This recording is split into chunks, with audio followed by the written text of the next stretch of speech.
Shalom, welcome to Up Close and Personal Podcast with me, Rebecca Masih, from Menara Doa, Jakarta.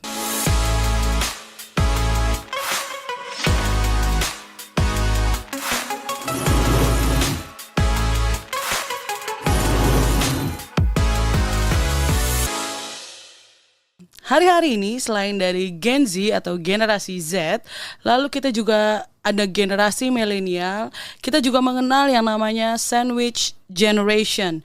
Istilah yang pertama kali dicetuskan oleh Profesor Dorothy A. Miller asal Kentucky University pada tahun 1981 dalam bukunya Social Work. Apa sih sandwich generation atau generasi sandwich itu? Yaitu generasi orang dewasa yang harus menanggung hidup 3 generasi. Dirinya sendiri, lalu di atasnya ada orang tua, di bawahnya itu ada anak atau adiknya kalau belum berkeluarga gitu ya. Seperti sandwich, kita di tengah-tengah dan dihimpit oleh roti. Generasi yang terhimpit, yang harus menghidupi bagian atas, juga menghidupi bagian bawahnya. Masih dengan narasumber kita, Pastor Elka Wijanarko. Shalom Ibu. Shalom Beka. Iya, sandwich generation atau generasi sandwich gitu ya Bu ya, sedang terjadi hari-hari ini gitu ya, bagi anak-anak atau orang-orang dewasa yang seumuran saya gitu ya, yang terpaksa gitu ya mengubur impiannya karena harus menjadi tulang punggung keluarga. Karena generasi yang tadi aku bilang terhimpit, dia harus menghidupi orang tuanya, harus juga menghidupi adiknya atau menghidupi anak-anaknya gitu ya. Nah, gimana nih Bu menurut Ibu gitu? Secara firman Tuhan. Iya, secara firman Tuhan. Kalau itu tadi saya rasa suatu pemikiran yang bukan dari Tuhan. Jelas apapun istilah mau sandwich generation or anything yang tadi disebutkan seperti itu bukan dari Tuhan. Jelas itu bukan suatu perintah firman Tuhan. Itu dari dunia. Ya, yang ingin membuat anak-anak Tuhan ini keluar dari firman Tuhan, yang membuat anak-anak Tuhan ini tidak mentaati firman Tuhan. Yeah. Ya. Jadi mereka membuat seperti itu karena mereka sendiri juga tidak melakukannya dan merasa mereka seperti terhimpit, katakanlah seperti itu. Ya. Jadi jelas itu bukan dari firman Tuhan. Sedangkan firman Tuhan tidak berkata demikian. Ya. Tuhan Yesus mengatakan kepada orang-orang Farisi tentang adat istiadat kepada mereka. Kalau kita sempat ya beberapa waktu yang lalu kita bicara tentang adat istiadat ya, tentang itu mungkin kita tidak bicara detail tentang hal ini. Tapi Tuhan Yesus mengatakan juga di dalam Matius ya, Matius 15 ya, Matius 15 ayat 4.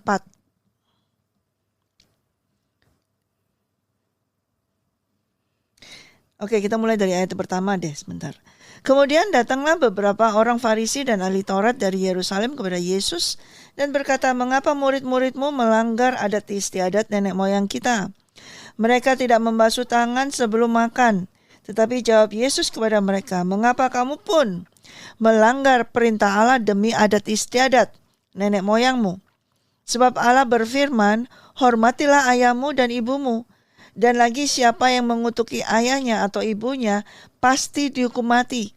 Tetapi kamu berkata, barang siapa berkata kepada bapanya atau kepada ibunya, apa yang ada padaku yang dapat digunakan untuk pemeliharaanmu, sudah digunakan untuk persembahan kepada Allah. Orang itu tidak wajib lagi menghormati bapanya atau ibunya. Dengan demikian firman Allah kamu nyatakan tidak berlaku demi adat istiadatmu sendiri."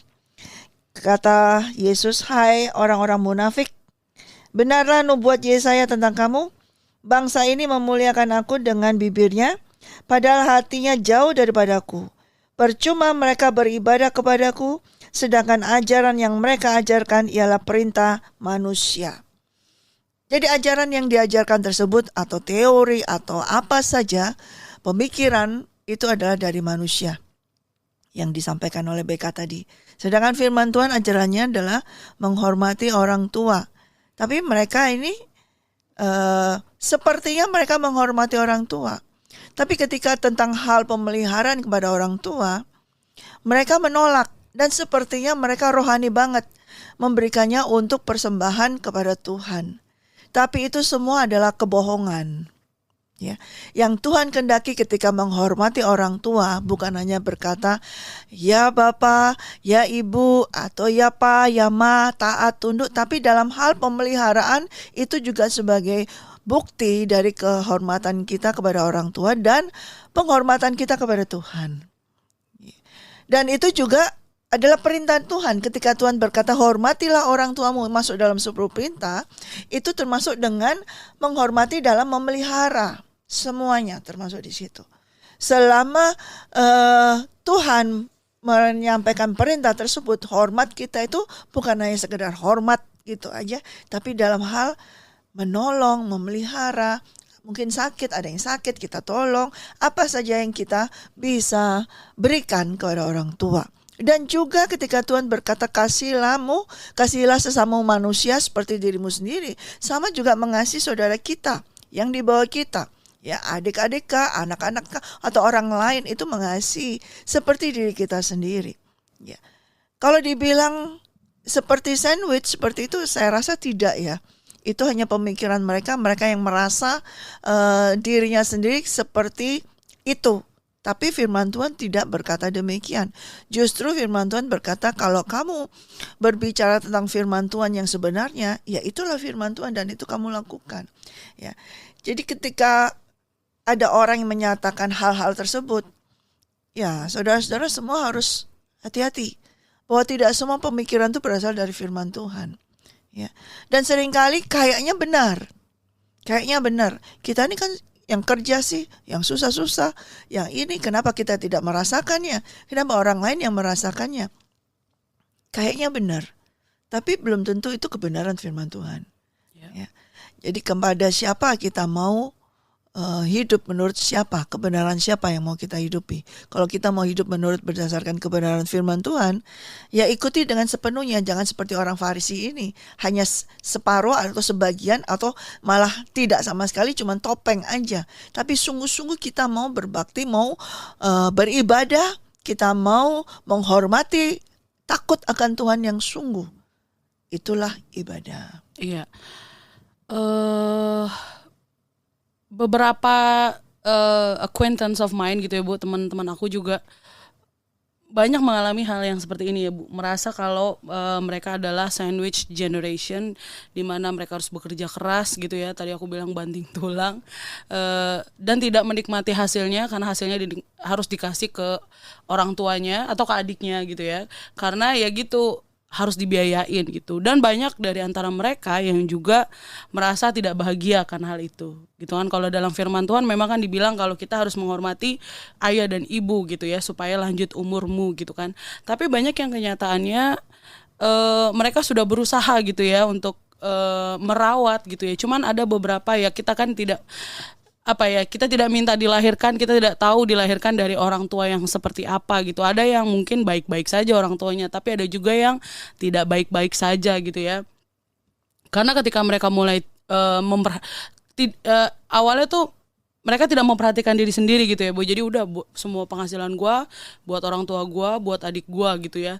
Tapi sampai akhirnya mereka sendiri tidak mereka perhatikan. Tapi ada satu titik di mana mereka kayaknya udah deh cukup gue kayak gini gitu, karena orang yang diberikan itu tidak menghargai. Karena menurut orang tuanya dia bilang ya lu haruslah biayain gue, kan gue udah ngelahirin lo, gue udah merawat kamu, ya kamu harus balas budi. Banyak juga orang tua yang berpikir seperti itu gitu Bu. Nah itu gimana tuh Bu? Sementara di hati anaknya tuh udah nggak kuat gitu ya Bu. Jadi akhirnya udah pergi aja deh gue gitu. Akhirnya udah pergi aja gitu. Banyak juga beberapa yang aku lihat seperti itu. Nah itu gimana tuh Bu?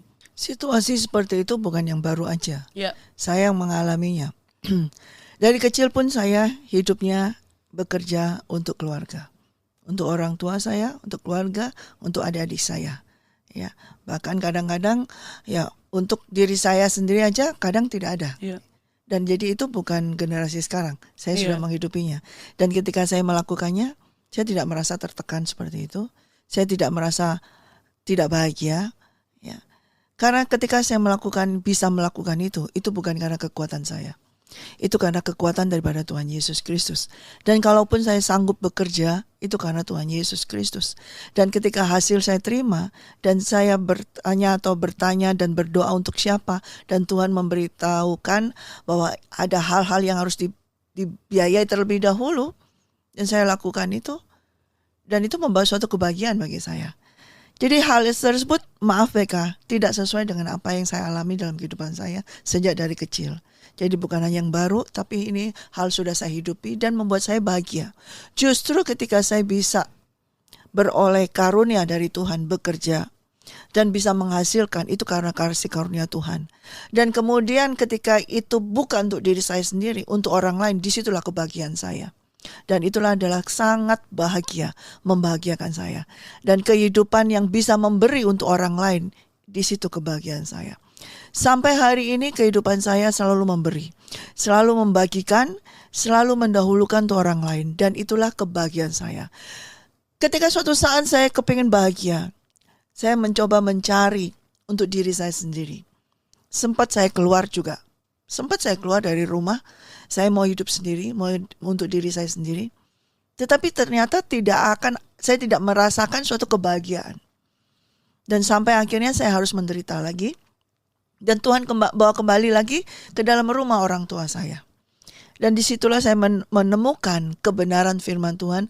Apa yang harus saya hidupi, apa yang harus saya jalani. Dan kehendak Tuhan apa yang harus saya lakukan. Jadi jauh sebelum saya bertobat, saya sudah melakukan hal tersebut. Kemudian saya mau hidup sendiri dan Tuhan membuat saya sakit. Dan puji Tuhan kembalikan lagi saya untuk saya bertobat. Dan setelah mengetahui ternyata yang saya lakukan dulu itu bukan keinginan saya, bukan karena kehebatan saya. Tapi itu semua ada karena Tuhan. Karena Tuhan Yesus yang sudah memberikan benih ilahi itu kepada saya. Ya.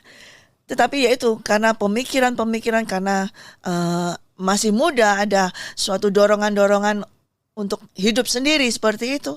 Nah, itu membuat saya terhanyut. Dan bersyukur saya masih ditarik kembali. Dan ketika kembali, kehidupan yang itu malah ditambah lagi. Malah diperbesar lagi, dalam arti diperbesar lagi kapasitas di dalam saya. Sehingga lebih besar lagi saya berikan. Dengan kapasitas ditambah, maka pemberian saya lebih besar. Seringkali orang berbeda. Ketika kapasitas ditambah, pemberian untuk orang lain diperkecil. Sisanya untuk diri sendiri. Tapi saya tidak. Semakin saya diperbesar bejana saya pribadi, semakin besar apa yang saya berikan kepada orang lain, kepada Tuhan, kepada sesama, dan bahkan kepada siapa saja. Dan itulah yang akan membuat saya, dan bukan yang akan, tapi sudah membuat saya bahagia. Selama itu saya mencari kebahagiaan, ternyata adanya di dalam hal ilahi yang seperti itu. Di dalam Tuhan. Itulah kebahagiaan saya. Jadi ketika saya menemukan kebahagiaan itu, saya tidak akan pernah mau lagi hidup untuk diri saya sendiri lagi. Saya tidak akan pernah mau lagi mau kerja sendiri, mau hidup sendiri, dipakai sendiri. Saya gak akan pernah mau lagi. Karena itu saya sudah pernah menghidupinya. Dan sudah pernah hidup dalam hal tersebut. Walaupun ada, tapi ternyata merana, menderita. Dan merana yang di dalam itu jauh menderita. Secara fisik mungkin ada, tapi di dalam itu kering. Itu cukup membuat saya menderita. Dan saya tidak akan mau tinggal dan hidup dalam kehidupan seperti itu lagi. Saya bahagia, saya mencari kebahagiaan ketika saya melepaskan segala kepemilikan saya, ketika saya meletakkan segala ego saya, ketika saya meletakkan bahkan mematikan mimpi saya, disitulah mimpinya Tuhan itu hidup. Dan disitulah saya hidup di dalam mimpinya Tuhan, di dalam visinya Tuhan. Bukan mimpinya Tuhan saja, tapi visinya Tuhan. Itu jauh lebih indah daripada saya hidup di dalam mimpi saya, tapi saya hidup di dalam visinya Tuhan.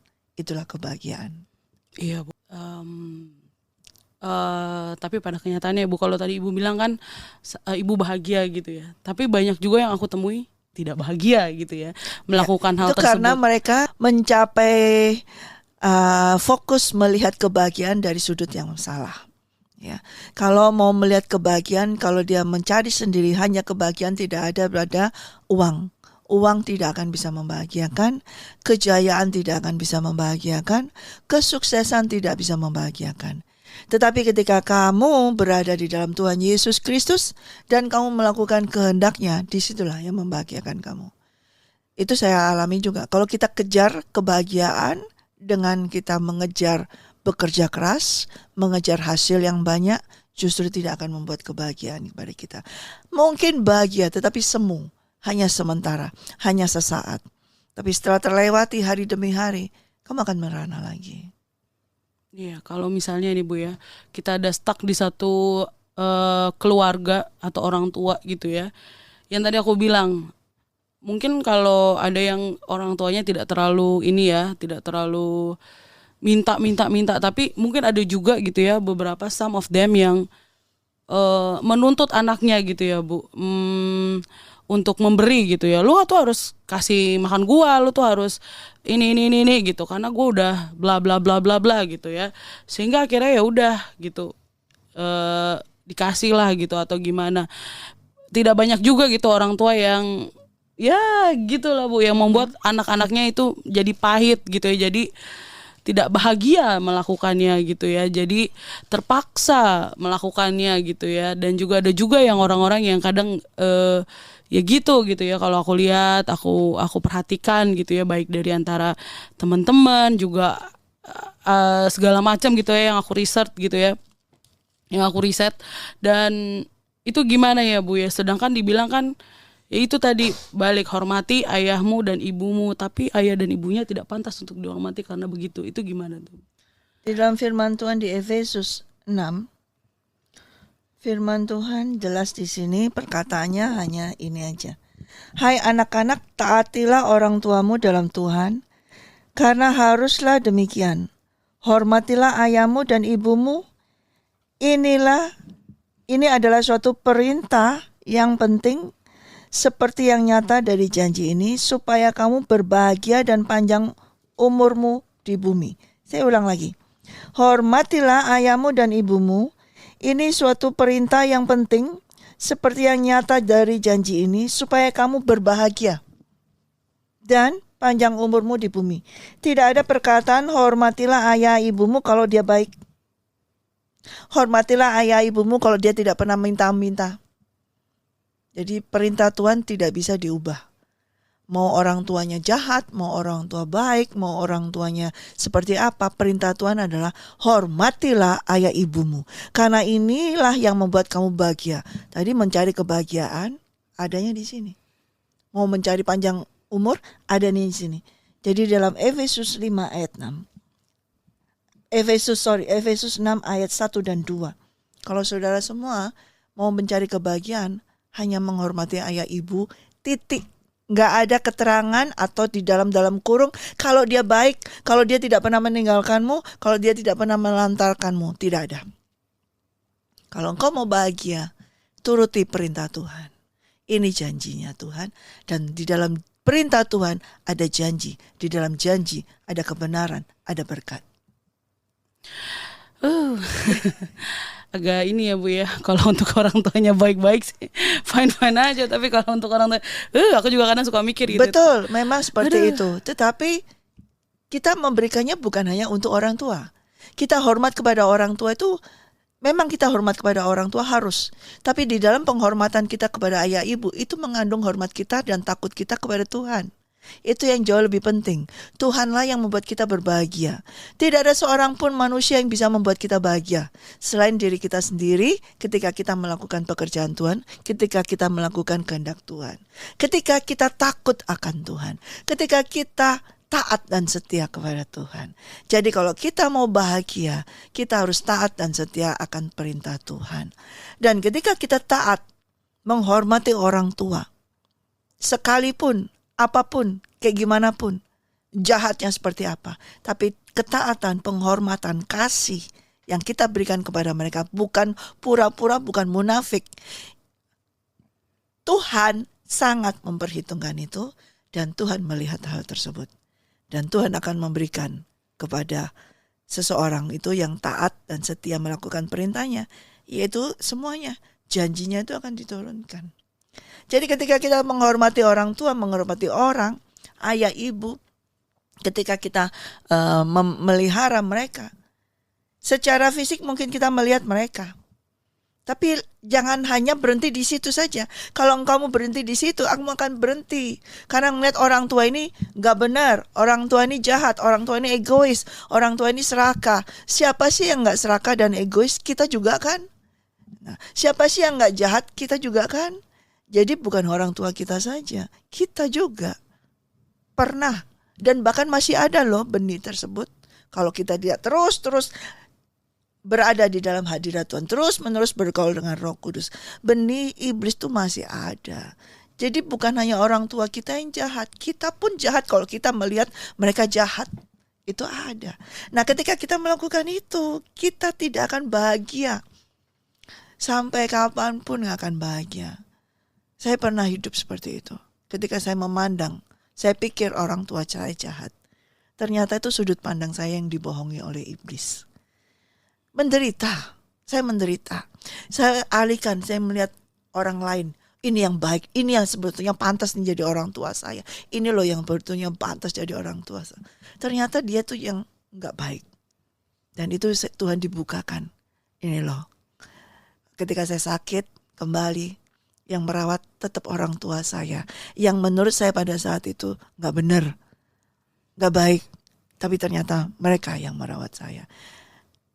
Dan Tuhan membukakan, ini mereka yang aku berikan untuk kamu. Kamu lahir dari mereka itu atas seizin aku, atas perencanaanku. Kamu tidak akan bisa keluar dari garis rancanganku. Kalau kamu mau hidup bahagia, ya ini caranya, hormati dia.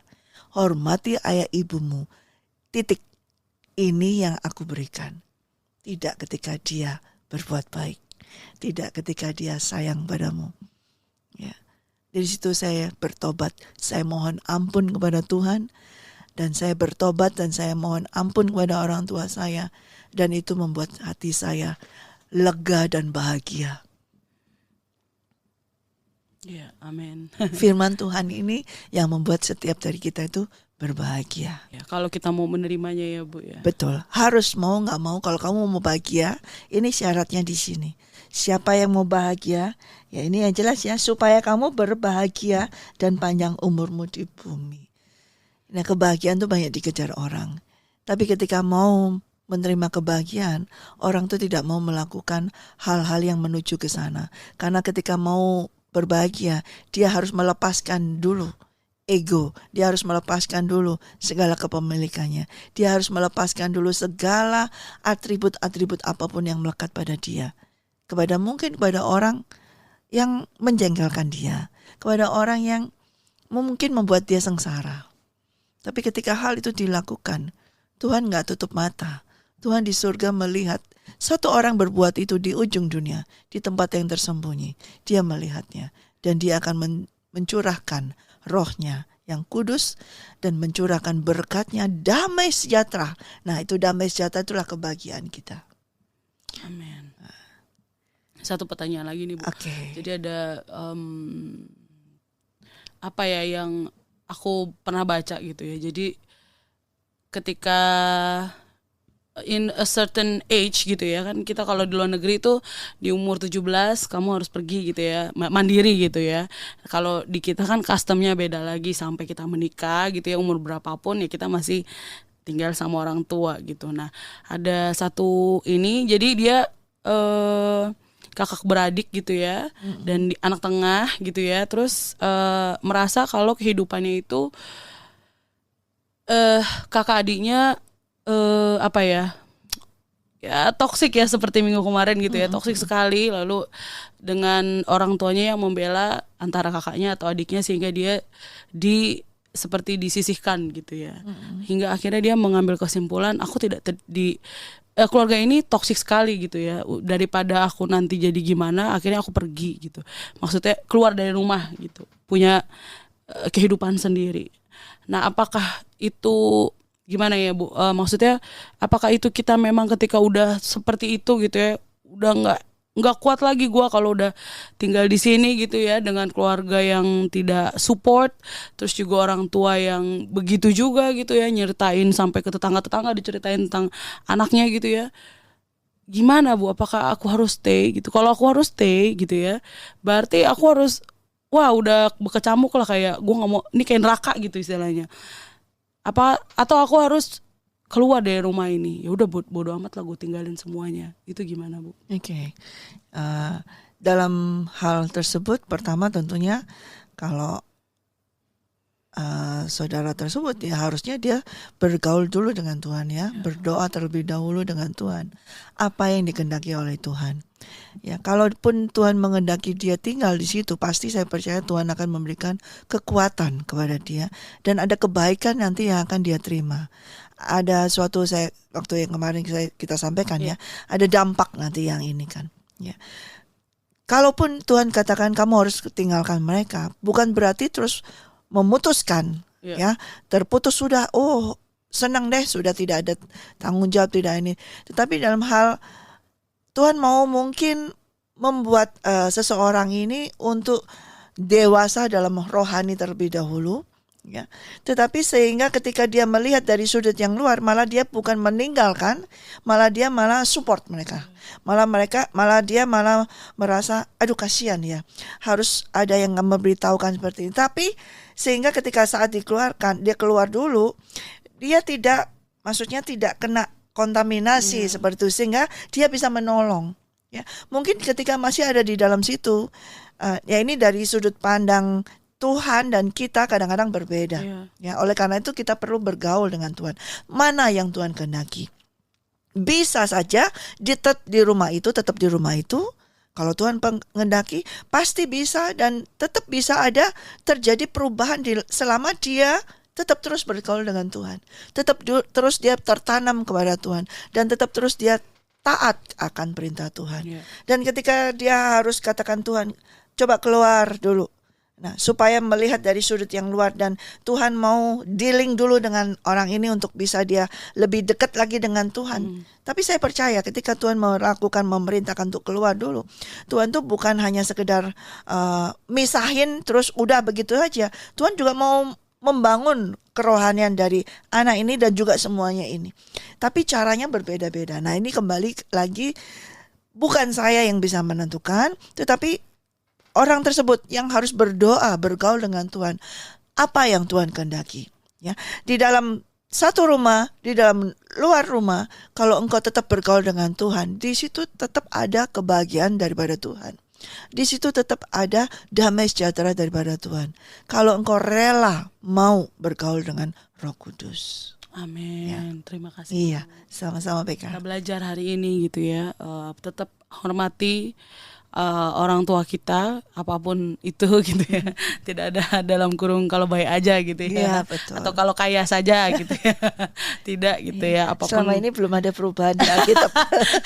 Apapun keadaan orang tua kita, maka tugas kita sebagai anak adalah untuk menghormati dan menghormati orang tua kita gitu ya, supaya panjang umur. Karena itu jangan mau terpengaruh dengan pemikiran-pemikiran yang di luar firman Tuhan, yang kadang-kadang kelihatannya baik untuk diri kita, tapi bukan dari Tuhan. Ya, kalau dari Tuhan itu kayaknya nggak baik untuk diri kita, tapi baik untuk kita. Nah, ini yang seringkali kita tidak bisa melihatnya. Jadi kembalilah back to the Bible, kembalilah kepada firman Tuhan. Amin. Kembalilah kepada firman Tuhan. Sampai di sini dulu podcast kita pada hari ini. Terima kasih untuk support Bapak, Ibu, Saudara, Saudari sekalian. Jangan lupa di like, subscribe, dan nyalakan lonceng serta share podcast Up Close and Personal. Be ready for He is coming. God bless you. God bless you.